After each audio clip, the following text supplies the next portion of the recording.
All right, this is the planning board meeting, September 21st, 2022.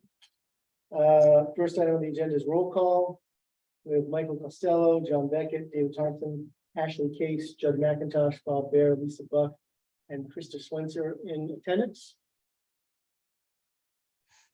I would like to elevate Bob Bear as a formal voting member of the board for this meeting.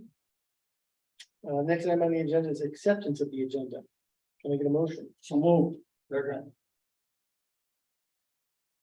Okay, for the approval of the September planning board agenda, Joan Beckett, Agreed.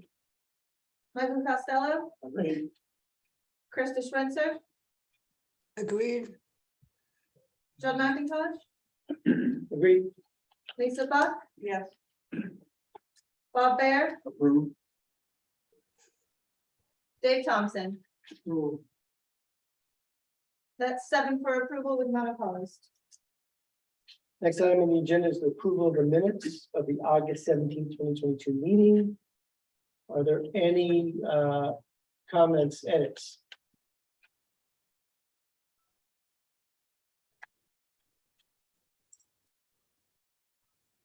It's another very good set of minutes. All right, Thank you. we needed that stamp of approval. Thank you. All right, can I get a motion? Move we accept the minutes as presented. Second. Right, for the approval of the August planning board minutes as presented, John Beckett, Approved. Michael Costello, Approved. Krista Switzer, Approved. Judd McIntosh, Approved. Lisa Buck. Abstain. Right. Thank you. Bob Bear, Approved. Dave Thompson. Approved. That's 6 for approval of the minutes with 1 abstaining. All right, next up is item 4, new business. We have one item under there. A proposed amendment to section 18-135 of the land use ordinance.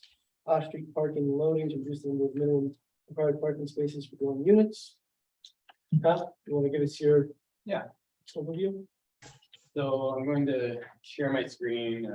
It's probably, the overview is probably easier to go through a presentation that we had done with council that I just modified a little bit to kind of summarize where we were coming from with this.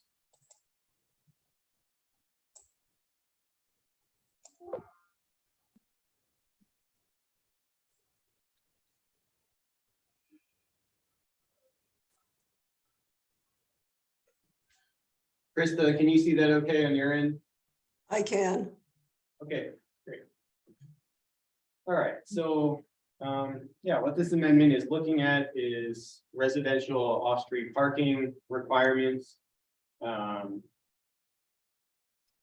This is really brought up because, as we'll get into, one, the comp plan made a specific recommendation in this area to look at this, and two, it was beginning to actually impact potential projects in the town that we were hearing from developers interested in certain things, and this standard was affecting how projects did or didn't move forward.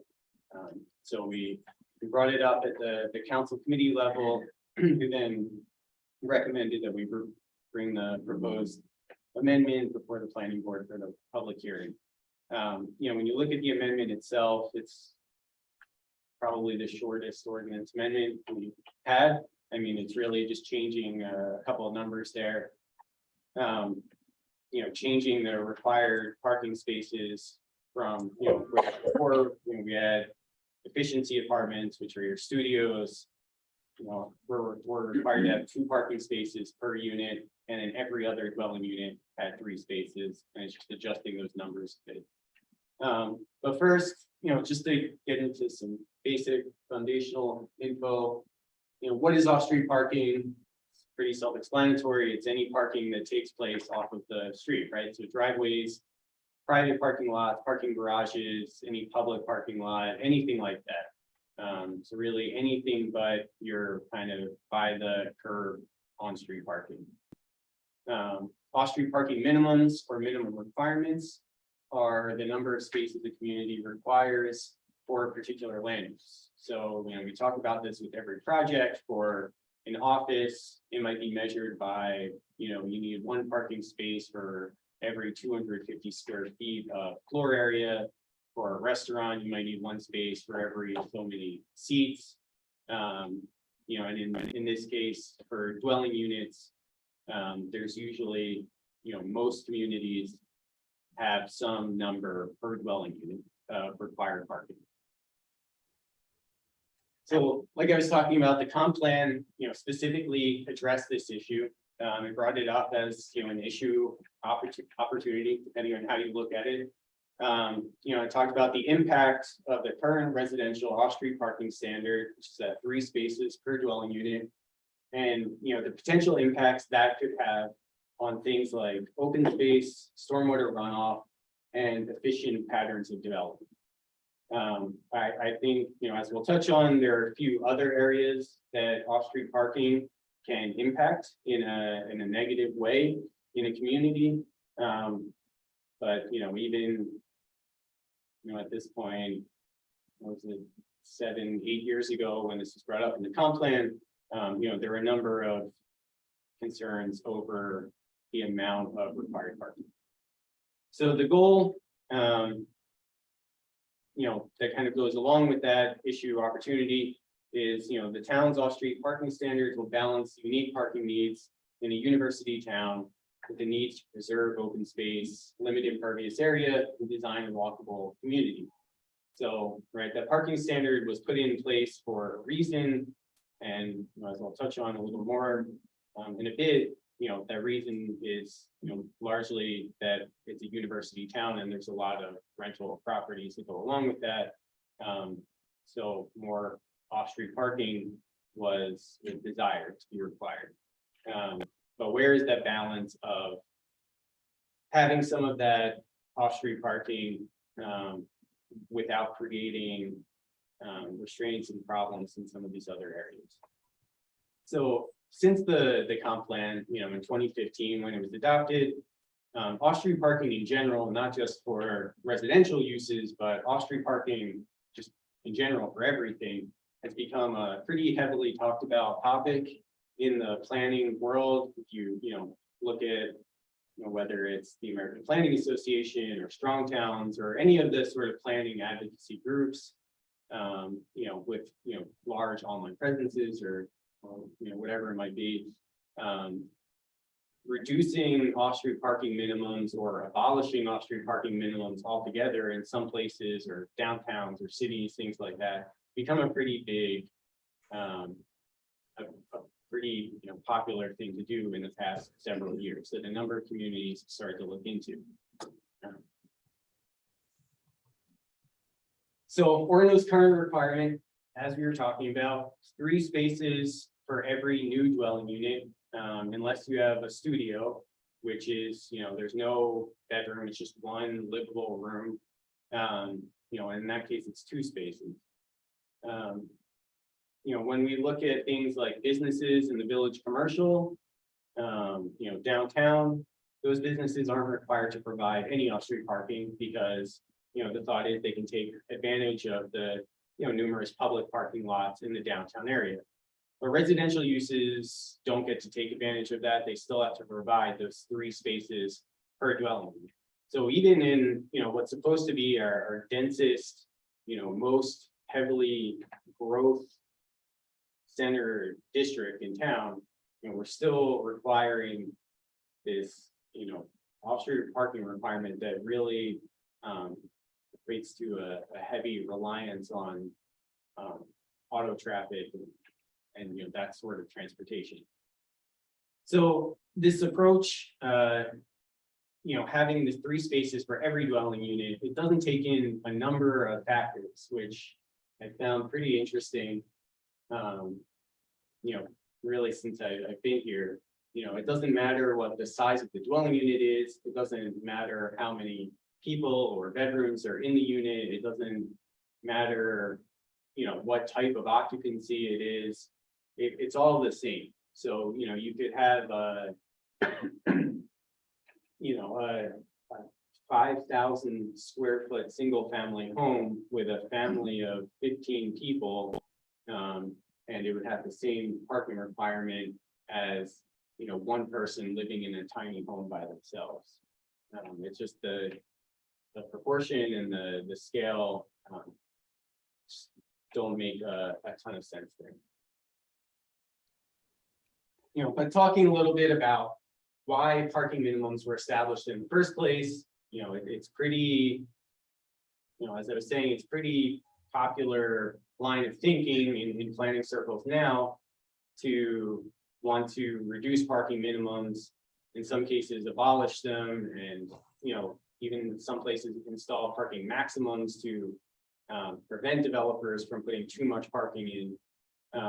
But at one point, parking minimums were an important thing that were, you know, being introduced into communities, and, you know, there was a reason for that, and that was because streets and roads were getting backed up with, you know, traffic, people looking for on-street parking options, and, you know, this is as the automobile was becoming more prevalent, and, you know, that traffic was becoming heavier, and those off-street parking options just didn't exist, and it was clogging up the streets. So, you know, those off-street parking minimums aim to solve that very specific problem, but there wasn't a whole lot of consideration given into the long-term impacts of every single lot having high off-street parking requirements and what that might do to a community's overall kind of landscape from a land use perspective. So in Orono specifically, like I was talking about, you know, we have a lot of dwelling units with, you know, multiple unrelated people, you know, so that 3 parking spaces per unit was aimed to meet that peak demand of what the most impactful residential use might be. So when we think of the student rental with, you know, 3 unrelated people, okay, well, you know, those people might all have their own vehicle, and now you need 3 parking spaces. So each one of those people has a space, and you're not going to be creating any of those issues where people are, you know, blocking the street by parking poorly on the street or parking on the lawn or any of those other problems that have kind of popped up in the community before. But the thing is that takes away, you know, flexibility for people who aren't necessarily in that situation. You know, not every dwelling unit in town is a rental to multiple unrelated people. So in all of those cases, you're basically forcing those people to build unnecessary parking. And when you're talking about larger scale developments, and when we're talking about a need to create more housing opportunities across, you know, the country, really at this point, you know, that per dwelling requirement for parking, if it's high for each dwelling unit, when you scale it out to, you know, 20 to 100 dwelling unit project, you know, the amount of parking that you have to build that you might not need becomes pretty high and a pretty big barrier in some places. So yeah, I think even in Orono specifically, you know, the specific required parking number that we have was created for a specific reason. But I don't think that was the whole picture. And I think there's a number of other issues that were created by doing that weren't necessarily thought of at the time. And some of those issues and reasons why, you know, there might have been interest in having that high off-street parking requirement in the first place, I think can be dealt with through other ways, through other enforcement measures and things like that. It's better handled that way than necessarily through a requirement in the land use ordinance. So local impacts of off-street parking minimums. So this kind of ties in what the comp plan was talking about, but also some things that we've noticed, you know, just in the office as, you know, talking with people and just kind of looking at the community. So first, it can impede or discourage development due to the extra cost to create parking and needing more land. And then if the development does proceed, these costs can be passed on to the renters. Sorry.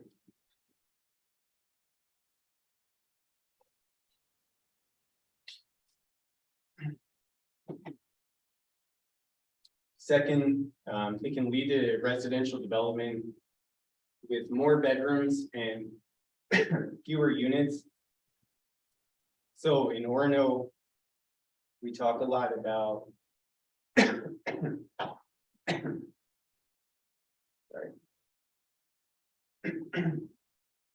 So in Orono, we talk a lot about, these student rental opportunities and, and in the cluster development, for instance, we've even had situations in the past where the ordinance was amended to limit the, maximum number of bedrooms per acre. So, we've talked with developers who were interested in projects before, and they were interested in developing, these smaller scale residential units, 1 bedroom, 2 bedroom apartments. But because of the high off-street parking requirement, they were encouraged basically to switch to a more bedroom strategy because they would have to build the parking anyway. So if you want to build a 1 bedroom apartment, but you need to build 3 parking spaces, well, then why not just build a 3 bedroom unit instead? And this leaves a gap in our rental housing for those individuals and smaller families that we notice in the community on a daily basis. In addition to the sort of excuse me, effects on development patterns, there are increases to impervious surfaces, which, as we talk about on a regular basis, the planning board, you're increasing stormwater runoff and drainage issues, reducing open space and vegetation, and reducing, land area that could be used for a number of other purposes. And then you're spreading out development and making a less walkable community. When you require large parking areas on individual lots, that means lot sizes have to be bigger. The land that's used for actual activities, commercial or residential uses, gets spread out, and now people have to travel further to each thing.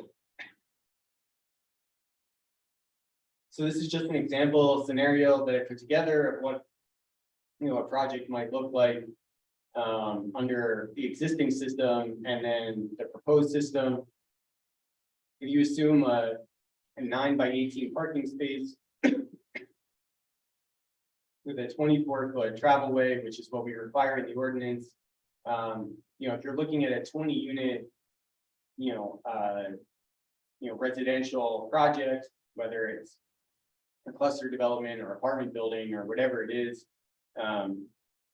you're looking at potentially double the land or impervious area under the existing ordinance versus what's proposed. So, for a 20 unit project, you're looking at potentially 16,000 extra square feet, at least, of impervious area.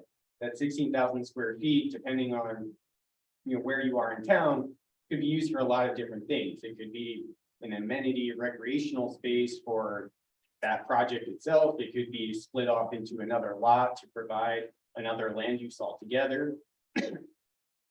Or it could just provide that additional open space or stormwater buffer for that project.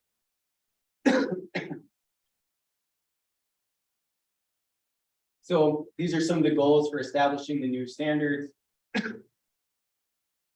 Reducing off-street parking minimum requirements does not mean that no parking will be provided. The goal is to offer flexibility. So the developer would still get to choose how much parking they want to provide.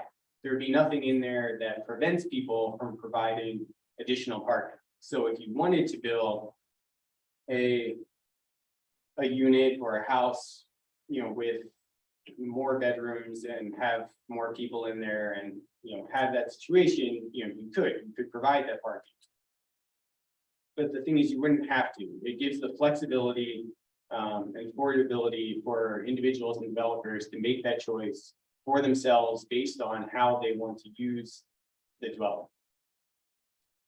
So parking bill would be, based on the size of the dwelling and the desire of the occupants, rather than making assumptions of how the dwelling will be used. So you're not going to be assuming that every single family home will turn into a rental to 3 college students.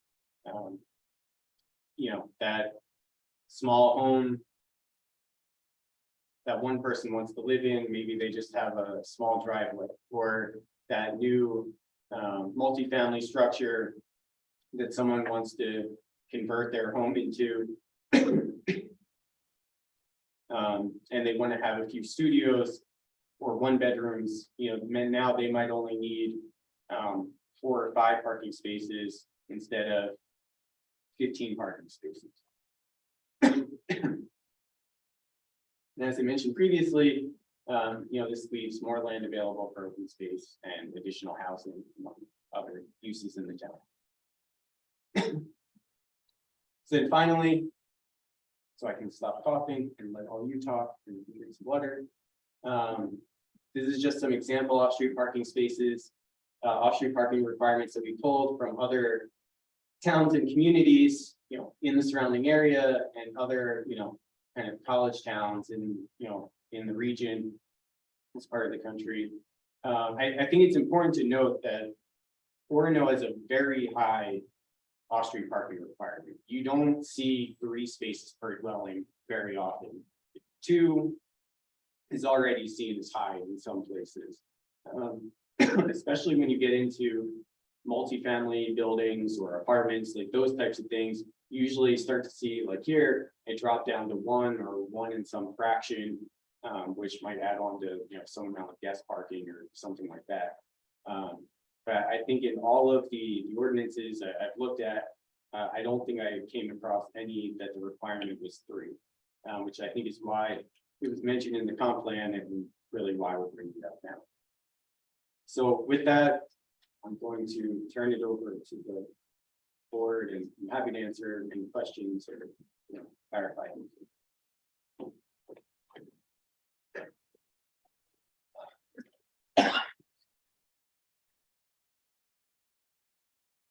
Who's questions? What would be the projected increase in on-street parking as a result of this? Potentially. So, this doesn't come with any proposed on-street parking. That would rely on, No, but say a new building goes in, right, and there are 20 applicants Yep. with vehicles, and there are, 10 spaces. Where do those other 10 cars go? Like, do they park on the street? That type of thing. Like, will it increase? Yep. people's- Yeah. so that's kind of what I was talking about at the beginning, with there are other mechanisms to enforce this issue. That in some places there are on-street parking, that's not year-round in some cases.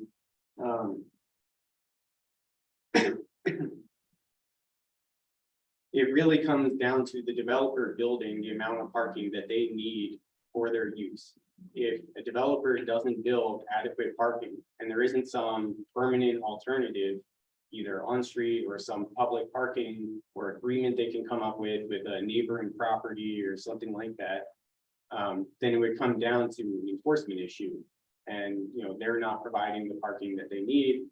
So there would be some sort of violation there. And either they have to build more off-street parking on their lot if it's feasible, or if it wasn't, they would have to reduce the occupancy in their dwelling units. Well, it wouldn't be on the landing. If I'm a tenant and I park on the street, I get the ticket, not the landowner. Right? I don't know how you enforce that. So I go down Forest Ave a lot, and there's a house there, I think it doesn't have a driveway. So essentially, that's a 1-lane road most of the time, because the people park in the street. Noise. And so that's my biggest concern with this, exactly, which is now, it's not awesome because you've got two cars coming and someone has to choose to stop. And there's no enforcement, which I don't know, I don't think they have a driveway. So I would never, I don't think I'd complain about it, but, they just park in the street. Right, so something like that couldn't happen though. I mean, I don't know. But it happens now. Yeah, But with a new dwelling unit, which this would.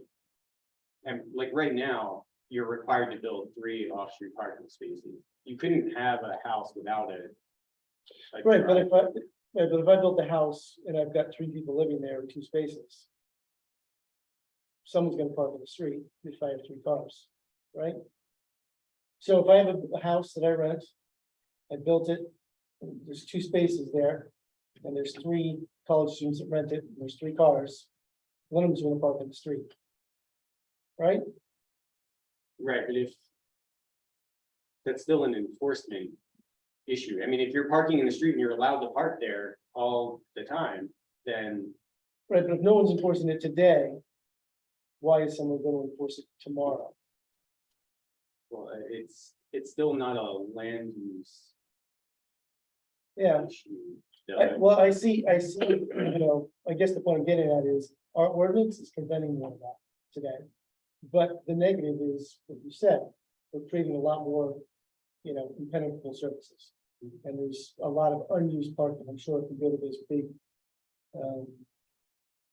developments, that there's probably a lot of empty parking spaces all the time. I don't think it's just the big developments, though. I mean, even the small, you know, what we're trying to go to, what the state is trying to go to with recent housing legislation. Converting more single-family homes into 2-family or 3-unit. You know. Where we might require. You know, for a 3-unit, 9 parking spaces versus, you know, if there was 1 person in each of those units, you have 3 1-bedroom apartment units. And that's only 3 parking spaces. The difference between 3 parking spaces, you know, which could be a driveway versus a 9 parking space lot.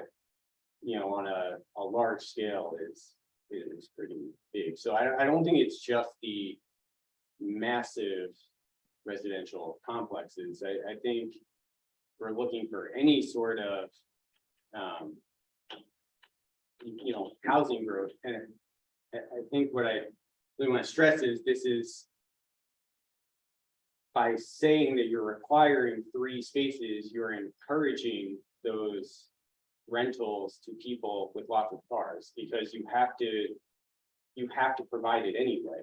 So if you have to provide it anyway, well, why wouldn't you just rent out to the 3 people then? You know, where's the incentive to build that 1-bedroom apartment? And, you know, I mean, we hear it a lot, that's a missing piece of housing in the community.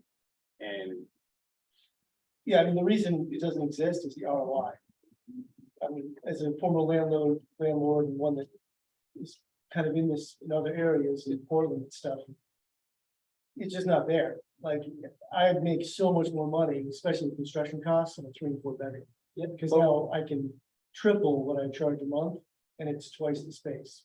so part of what I was talking about on the one slide, you know, where I was mentioning can impede or discourage development or lead to residential development with bedrooms, you know, with more bedrooms and fewer units, is, you know, we've had those conversations with developers, people who come in wanting to build more units with 1 bedroom, but then find out that the per unit parking is higher. So they end up building, you know, fewer units with more bedrooms. And they tackle 2 completely different groups of people as far as providing housing. You know, it's the same people that live in a 4-bedroom unit aren't the same people who are going to necessarily live in a 1-bedroom unit. Yeah, and I would, the first change, yeah, I feel like I'm dominating here. I've got no issue with efficiency 1 bedroom, makes total sense. I don't know if that's necessarily gonna instigate 1-bedroom apartment building necessarily, because of the money right now and the construction costs, but I agree 100% with that, because you want to encourage it, and I agree with so I. My bigger concern would be number two, where, if someone's building 5-bedroom apartments, and there's 2 spaces. And then they're like, this is not gonna be my problem. But if we feel like that's not a concern, we're not gonna have, I'm not passionate about it.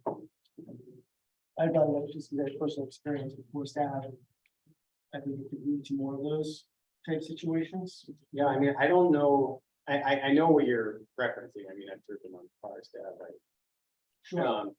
but I know in other rental situations, we ask on the rental registration, how many off-street parking spaces you're providing. We see how many people it's being rented to, we can see some of that coming, if you say, well, I'm renting to 4 people, and there's only, it's a non-conforming lot that's, the property's just been around forever, and there's only 2 spaces on there, we can have that phone conversation. Okay, so how are you planning on providing, this parking? Because, right, it does become a bit of a sticky situation. It's like, oh, they just park on the street. Oh, now the winter parking ban is in and they have nowhere to go, or they have to park the car, miles away or something. And The winter parking lot actually makes it better.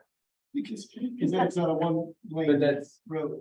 yeah, but yeah, ideally that would be, if the developer is building a 5-bedroom unit and they know people can't park on the street year round, which should be a enforcement issue, if people are parking in the street when they shouldn't be, as far as I know, that's taken care of in most places. Right, But then it's in the developer should be building the parking that they need. Yeah. But to say a developer, has to build 3 spaces, you could build a 3-bedroom apartment and want to rent it to a family who wants to use one of the bedrooms as an office, and they might only have 1 car. And so, and the developer has that choice to rent to that person. So why are we penalizing the developer? And then the person who lives there who will have to cover those costs probably, and then also the landscape of having the impact of that parking. What happens in the winter? You can't park on the street. This is about off-street parking, though. It's not about on-street parking. Well, I think, the concern is that it's gonna push people to on-street parking. Right, but then it's an enforcement issue. In wintertime, how are you gonna follow roads? You follow cars in the ditch or what? Well, I mean, I Well, think, the cars are towed, just like now, the cars would be towed just like they are now. That's, If you're gonna have a lot of towing. I think, Well, why are we are missing part of this right. conversation, though? I think you're just saying, if somebody wants to build that many parking spaces because they know they're gonna need them, they can still do that. Right. You're not forcing them to. right, I don't think developers have this huge incentive to not provide long-term permanent parking options for the people they're renting to.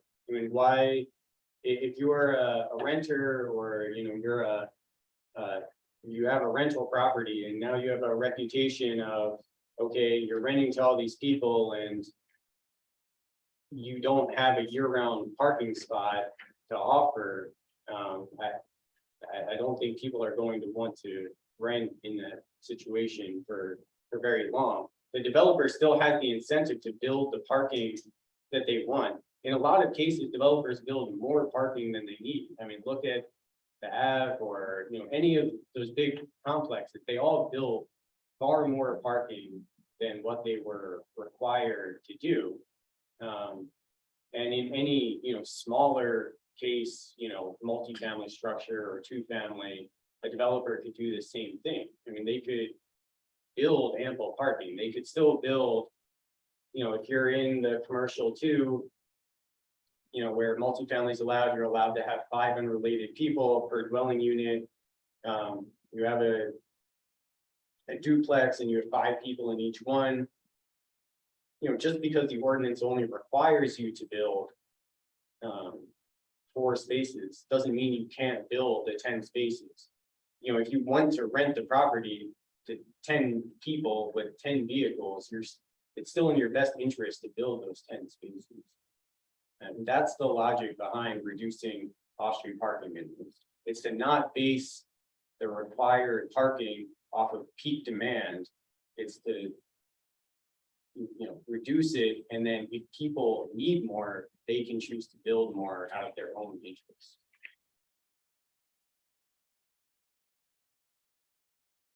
Well, the street I live on, the house that's next door is owned by a student. They have 3 parking places. Usually there's 3 students. But they have parking, right? And so there might be 5 or 6 cars right out of the street. Yeah, and I mean, I would say that that's happening now with the current. Well, you're just saying they wouldn't have to have 3 parking places, there'd only be 1 or 2.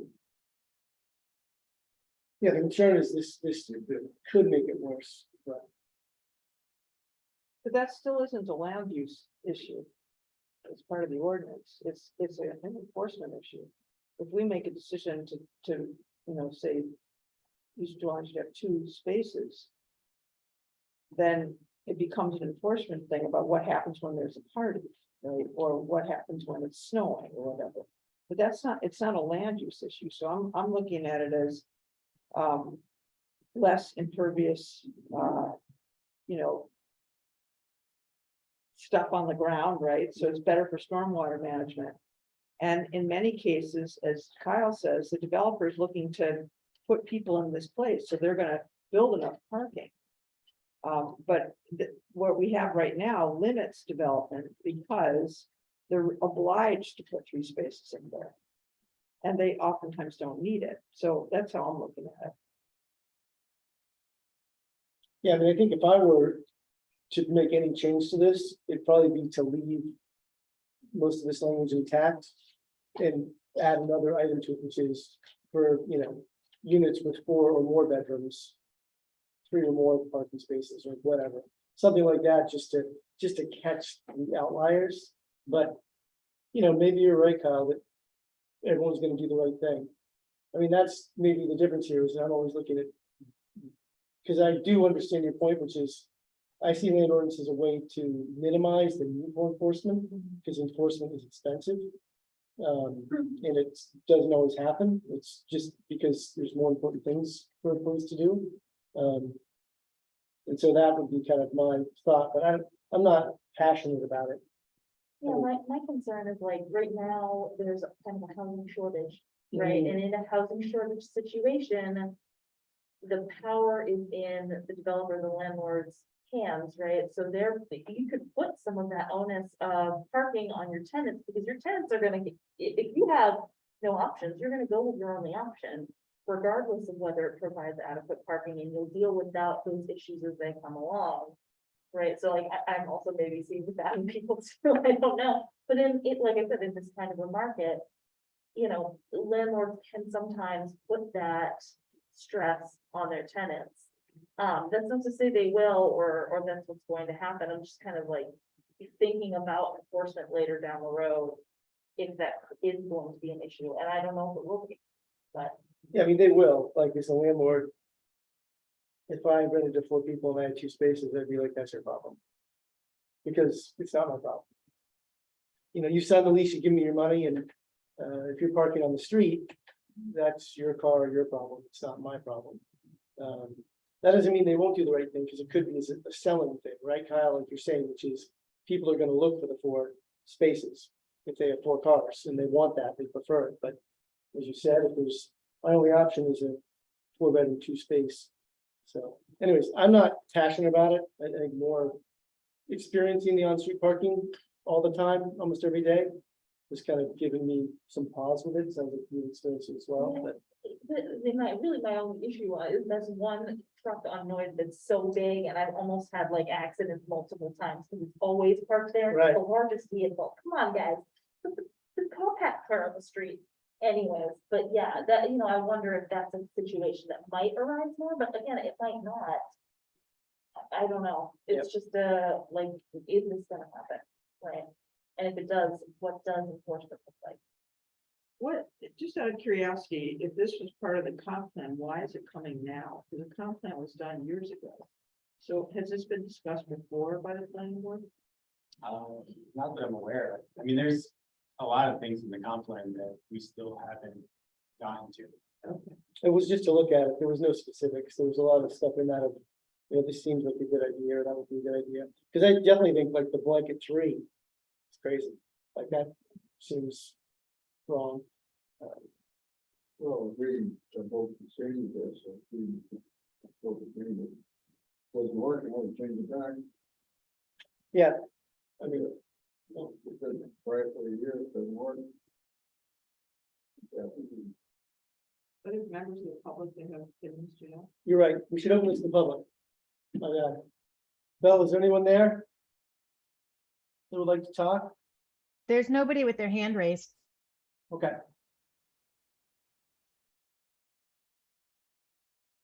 And I figured we couldn't get out of here too early, so we needed to talk about this a little bit, right? Person that fault. Yeah, I was the lead, when you have a personal experience, anyways, yeah. I'm agree with Dave, we could change this and see if, I don't know what everyone else thinks. I've spoken my piece. This is the recommendation. I'm good with it. We could start the plowing to do in New York. Just plow a car in. Just plow the car in. You don't push it, you just plow the snow on it though. Or just plow the car into the yard? No, they just cover with snow. Yeah, Don't know if this is out of line or not, but, I'm the board president for our HOA and when we do a resale certificate, when they buy a townhouse, they sign that they have 2 parking spots. So when they move in, they know they have 2 parking spots. When they come back and say, I need 4 parking spots because I just rented my unit. There's no response. You've got 2 parking spots. You can't make more parking spots out of the parking lot.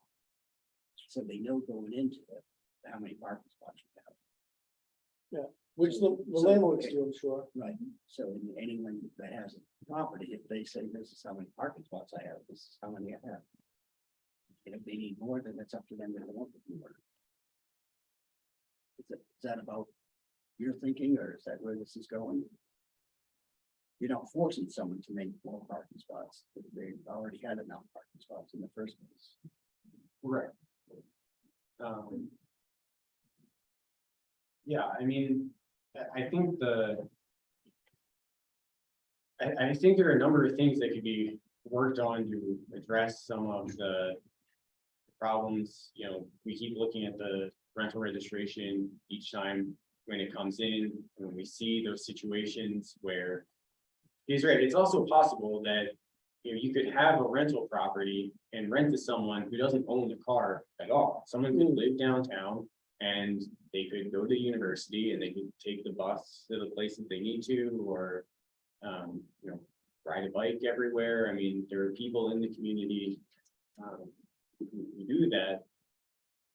So it's not forcing those people to need to pay for an off-street parking space basically when they'll never need one.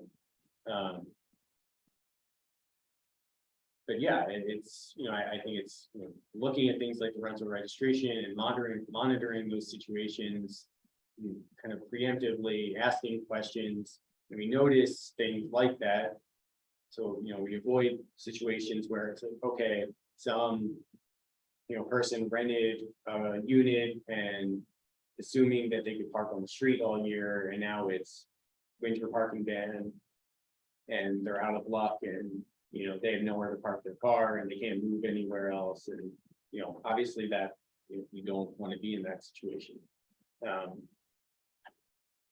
I don't think that happens too often at this point, and I think it should be noted that there are a number of properties all around town that don't provide the amount of parking that the ordinance currently requires. There's a lot of non-conforming parking areas like you were talking about.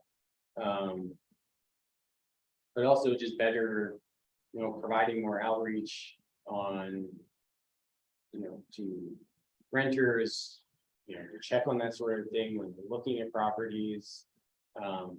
maybe providing more materials through the rental registration to landlords to, on those sorts of parking bans and on-street parking options and, what are year-round options versus what are only part-year options and things like that.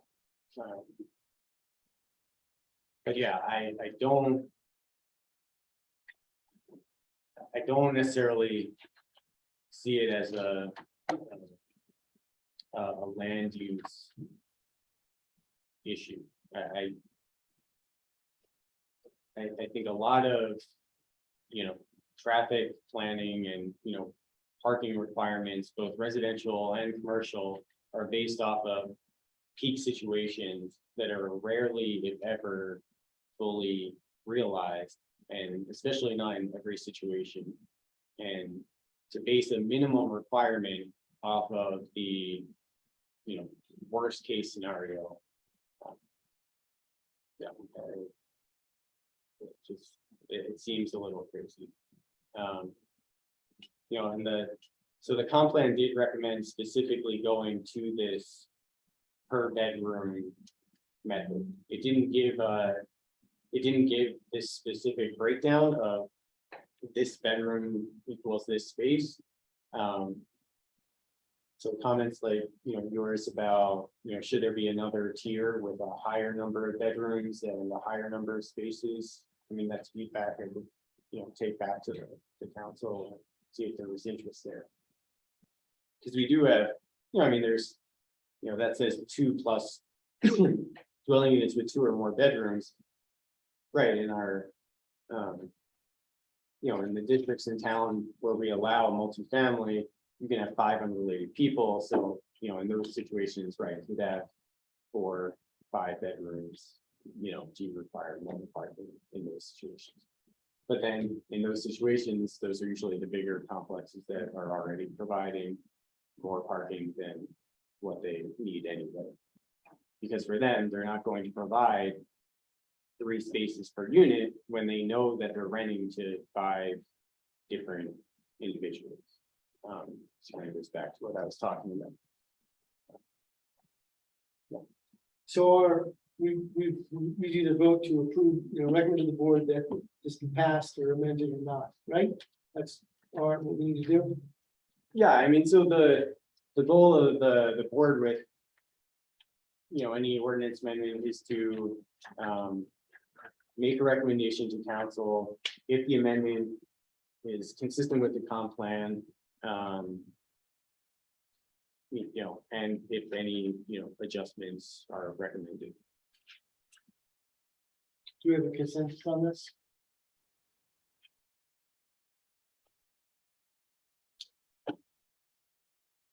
Can I get a motion?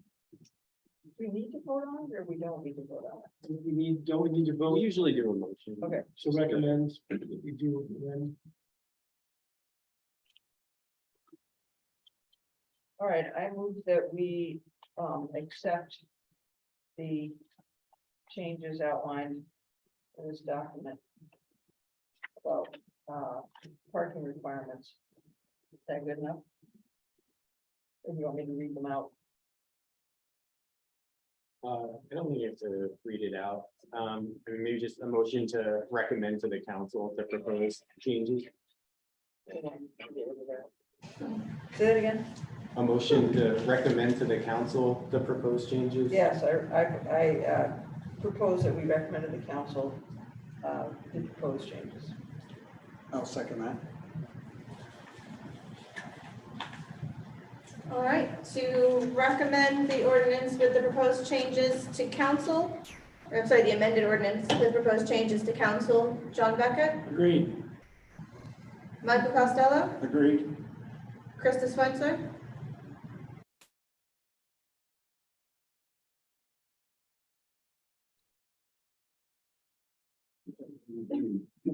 She did say it. I did see, yeah, There we go. Okay, agreed.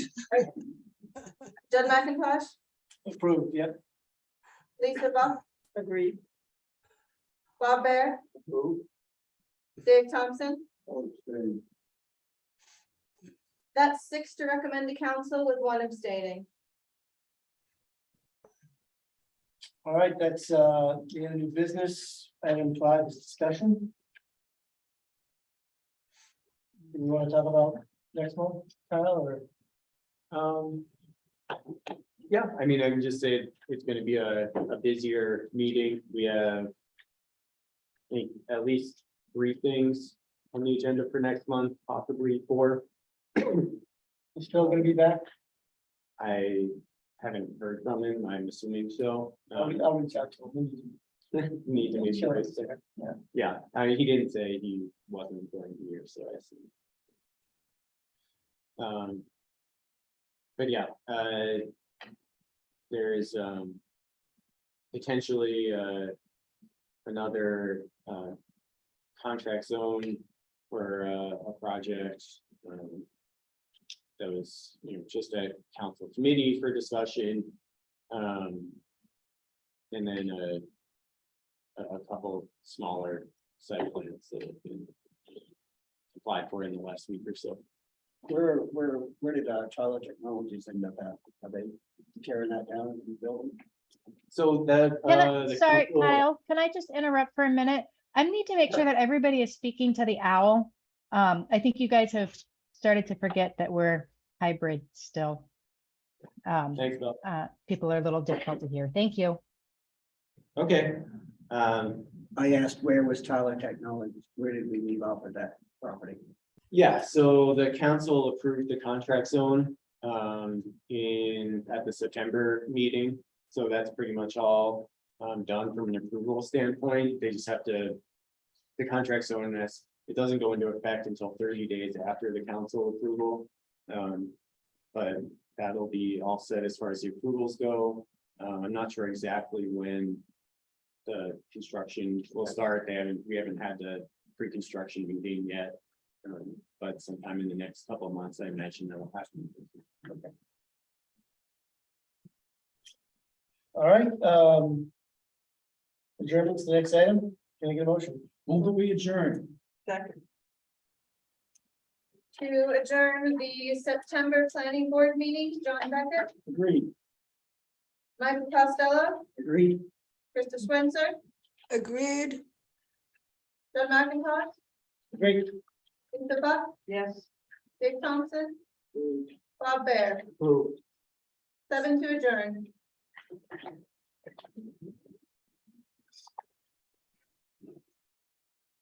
Hi, Krista.